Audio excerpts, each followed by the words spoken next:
Davistar experience. We go high above the world, below Davistar, we rise. We want more. And based on Mr. Gathwright's age, physical abilities, things like that, do you think that the prison would benefit from him in a work capacity if he were sentenced to life without parole? I say yes, with my experience, not only just in classification, but as former warden and even as a jail administrator. He's someone that's young, he's healthy. In reality, we need that labor, we need that sweat equity, and we will put him out there to work because we do have an aging prison population, jail administration. We have that, so we put these young individuals to work and get some sweat equity out of them since they are young and actually can do the work. Sean Gathwright in the block, time heavy on his back. Life sentence in the file, steel door, paper stack. Sleeves rolled, hands raw, counting days by the floor. Every morning same code, every night once more. He gave sweat to the yard, gave years to the grave. What he built with his body, they kept far away. Mama's letters in a drawer, folded tight, worn thin. He reads them like a map, trying not to fold in. Still he moves, still he breathes. Still he pays that cost. When the world takes your name, you learn what can't be lost. Sweat equity, he paid in blood and sleep. Sweat equity,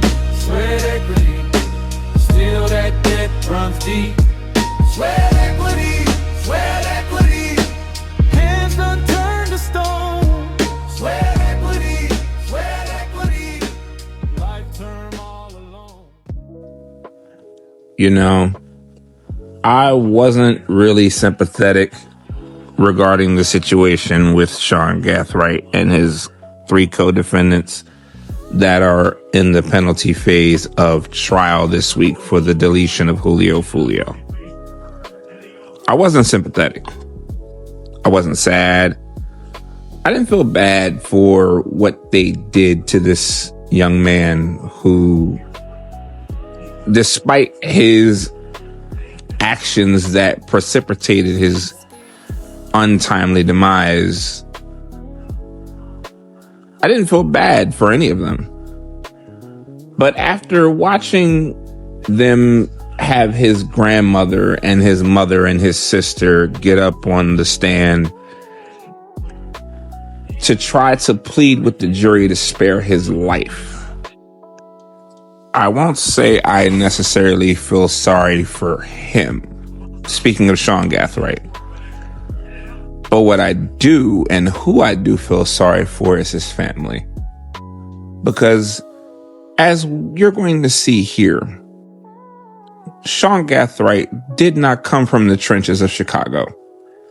He did not come from the trenches of Florida. He didn't come from the ghetto. This young man came from a middle-class family who, by all appearances, seemed somewhat structured. Both parents in the military. Successful sister. Grandmother. Loving. Caring. It seems like they did pretty all right in life.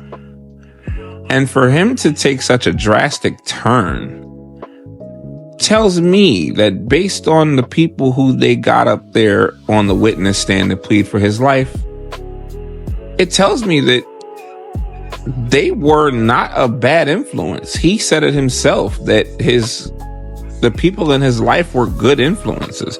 I have yet to hear about, aside from the people that he hung with, that his family were any negative influences beside his biological father, whom they said on the witness stand, the grandmother stated that they didn't have a very great relationship. It was somewhat volatile. There was abuse in the home.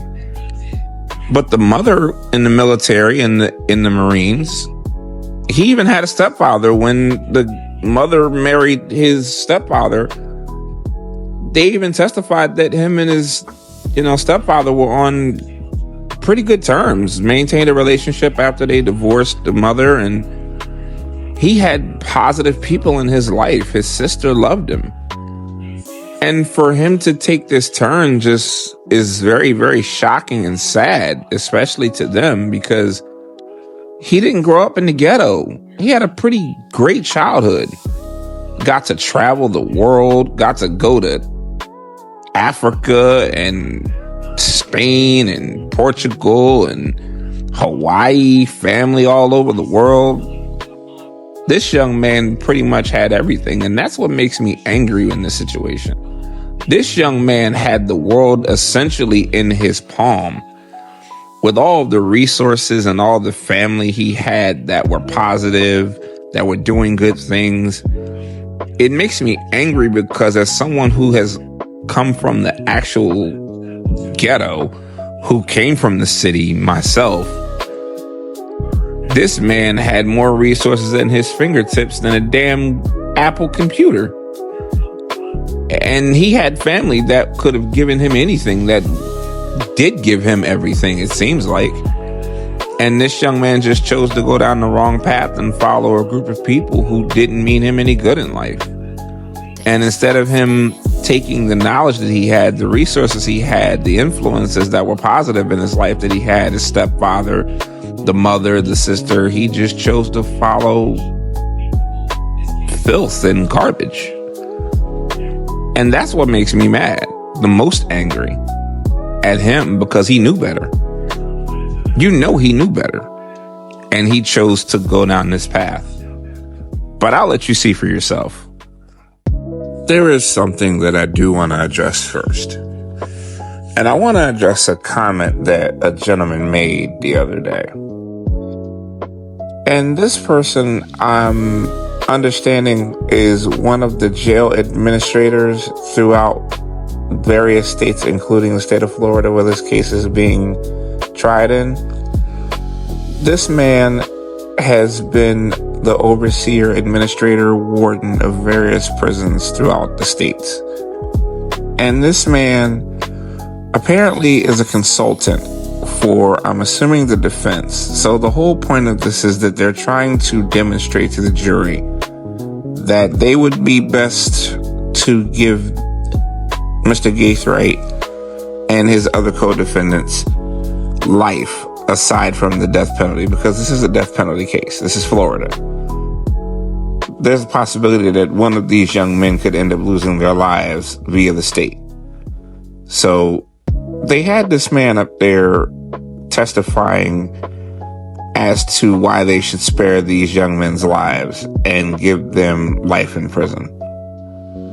And he made a comment regarding the young man, Sean Gaithright, why he would be best given a life sentence. And he said something that I thought was very telling, powerful, interesting, and actually, at the end of the day, really, really sad.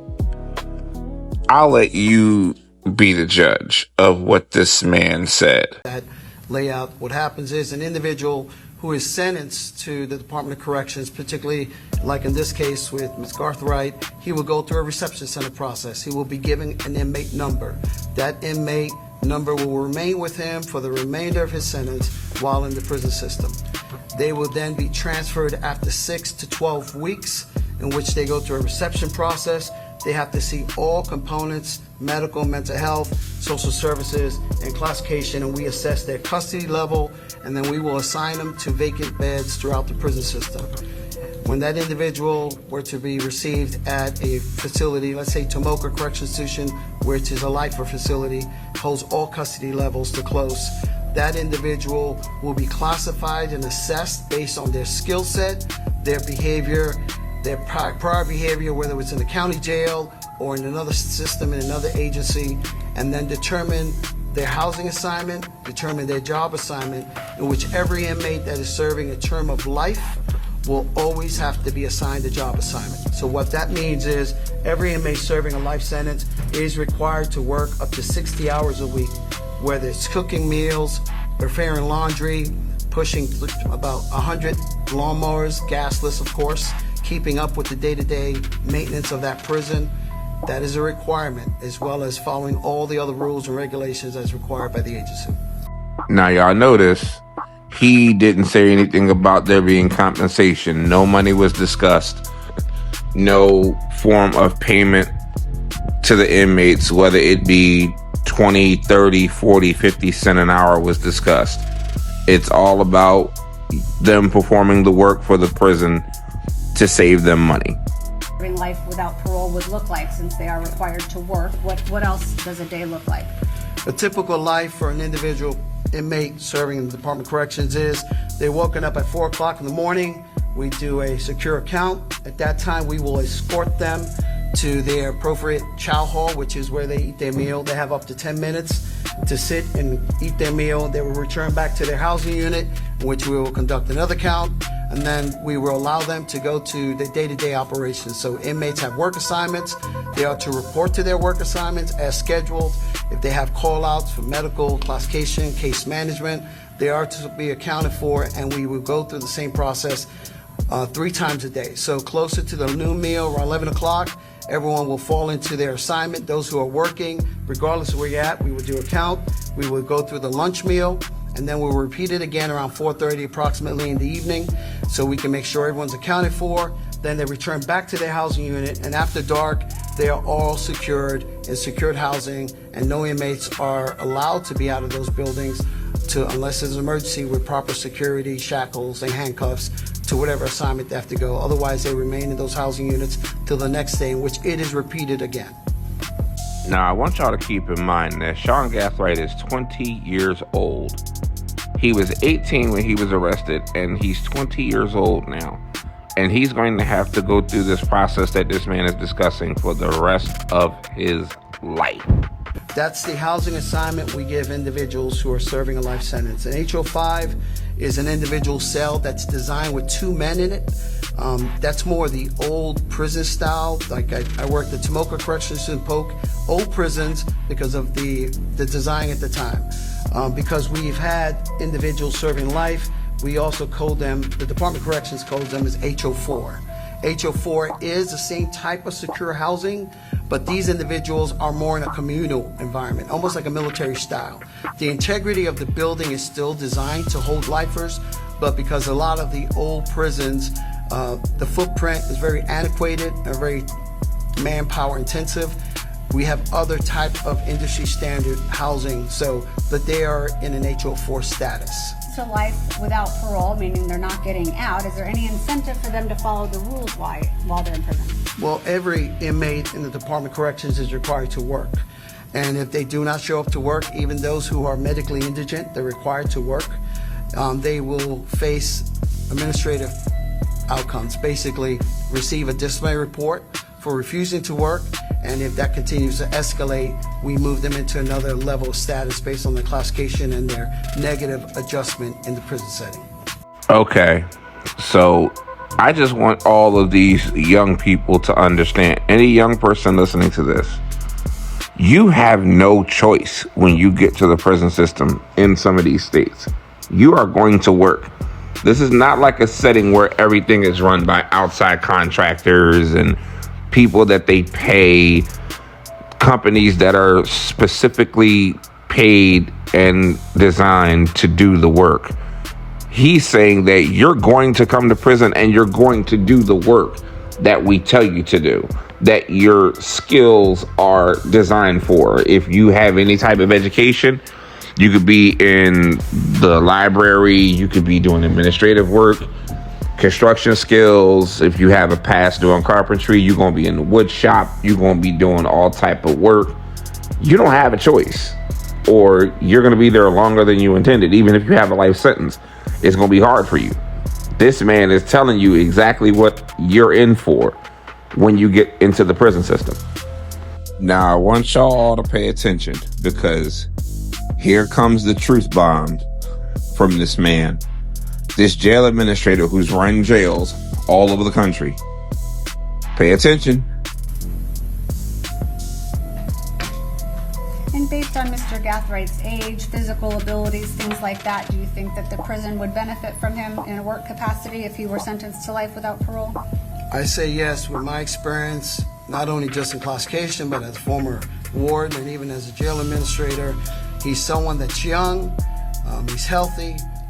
In reality, we need that labor, we need that sweat equity, and we will put him out there to work because we do have an aging prison population, jail administration. We have that, so we put these young individuals to work and get some sweat equity out of them since they are young and actually can do the work. Wow. There it is. Sweat equity. Basically, what this man just said was, when you commit crimes and come to prison, you're going to perform the work that we need for our prisons. It's not about you. It's not about whether it can rehabilitate you and make you a better person. It's not about whether it can reform you and turn your life around. We need that, dog. We need that work off your sweat, from the sweat of your brow. We need that. Because we're not about to sit here and pay a whole bunch of outside agencies and companies to do this work.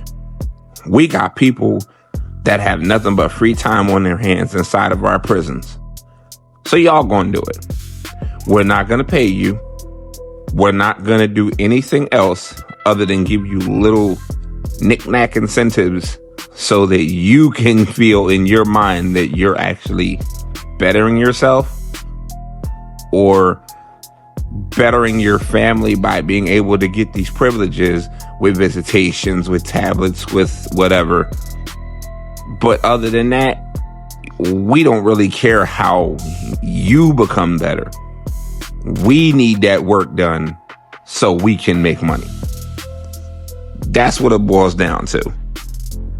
We need that, dog, with interest.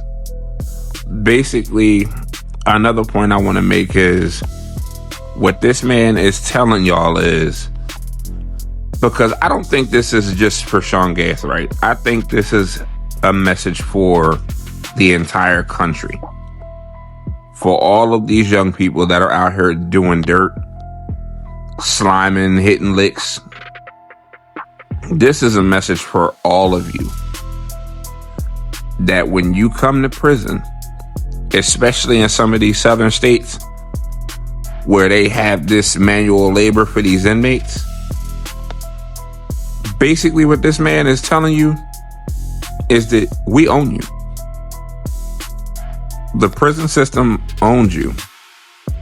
And I'll never forget, there was an episode of Beyond Scared Straight, where they had one of the young men who was on those tours read off a Constitution charter in the book, in the Constitution. He actually had it, he carried it around in his pocket. And the officer had that young man read off a part of the Constitution where it says, in so many words, and I'm paraphrasing here, that when you become an inmate or you become incarcerated and have to do prison time, you are effectively a slave. It says it in the Constitution that you are effectively a slave to the state. And the officer then ran it down to the young man like, yeah, when you come to prison, you give up all of your rights as a free man and you become a slave. You give up that right. So slavery exists in the prison system. You're going to do what we tell you to do. Period. Now, I know you're looking at this young man sitting here thinking to himself, what did I get myself into? He's about to hear another truth bomb that's going to rock his entire planet that he's sitting on in his head. He's about to hear something from this man who's a prison administrator about what's about to happen to him and what's going to be the end for him.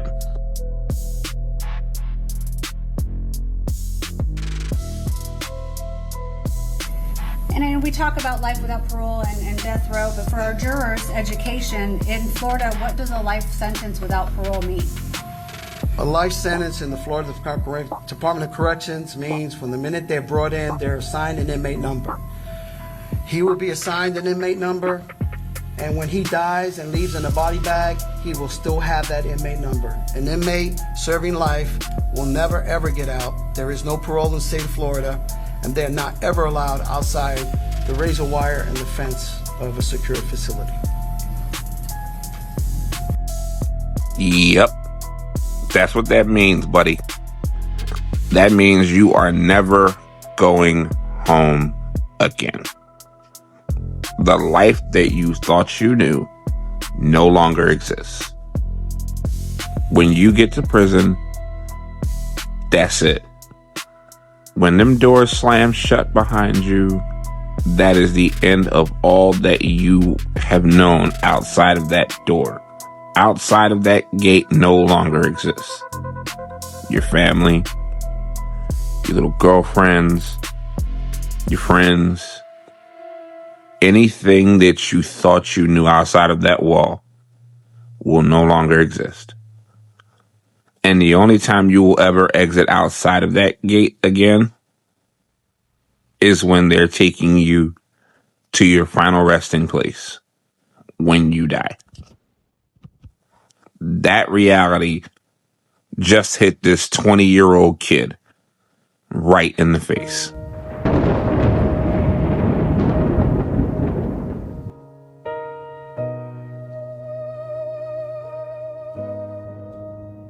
Sean got right in the block, time heavy on his back. Life sentence in the file, steel door, paper stack. Sleeves rolled, hands raw, counting days by the floor. Every morning same code, every night once more. He gave sweat to the yard, gave years to the grave. What he built with his body, they kept far away. Mama's letters in a drawer, folded tight, worn thin. He reads them like a map, trying not to fold in. Still he moves, still he breathes, still he pays that cost.